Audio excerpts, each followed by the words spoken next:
এক ব্যবসায়ী একবার রাগান্বিত হয়ে এক গরিব লোকের কাছে তার পাওনা টাকা চাইতে এলেন। তিনি পরিষ্কার জানিয়ে দিলেন যে আজ টাকা না নিয়ে তিনি ফিরবেন না।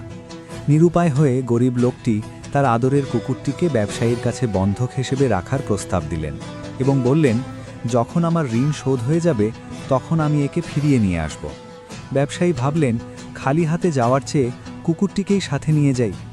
সেই রাতেই ব্যবসায়ীর বাড়িতে একদল চোর ঢুকল। তারা যখন দামি মালামাল চুরি করার প্রস্তুতি নিচ্ছিল তখন কুকুরটি উচ্চস্বরে ডাকতে শুরু করল। কুকুরের ডাক শুনে ব্যবসায়ী জেগে উঠলেন এবং চোরেরা ভয়ে পালিয়ে গেল। ব্যবসায়ী মুগ্ধ হয়ে কুকুরটির দিকে তাকালেন এবং বললেন, তুমি আমার জান ও মাল বাঁচিয়ে নিজের ঋণের বোঝা শোধ করে দিয়েছ। যাও, আজ থেকে তুমি আজাদ।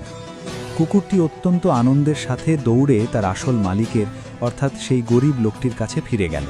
কিন্তু মালিক তাকে দেখামাত্রই প্রচণ্ড রেগে গেলেন।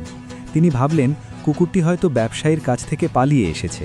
তিনি চিৎকার করে বললেন, আমি তোমাকে বলেছিলাম ঋণ শোধ না হওয়া পর্যন্ত ফিরে আসবে না। এখানে আসার চেয়ে তোমার মরে যাওয়াই ভালো ছিল। এর কিছুক্ষণ পরেই সেই ব্যবসায়ী সেখানে উপস্থিত হলেন। তিনি গরিব লোকটিকে সব খুলে বললেন এবং জানালেন যে তোমার কুকুরটি সত্যিই অমূল্য। এটি আজ আমাকে অনেক বড় ক্ষতির হাত থেকে বাঁচিয়েছে। তোমার ঋণ এখন পুরোপুরি পরিশোধ হয়ে গেছে। ব্যবসায়ীর কথা শুনে গরিব লোকটি খুশিতে আত্মহারা হয়ে কুকুরের কাছে গেলেন, কিন্তু ততক্ষণে অনেক দেরি হয়ে গেছে।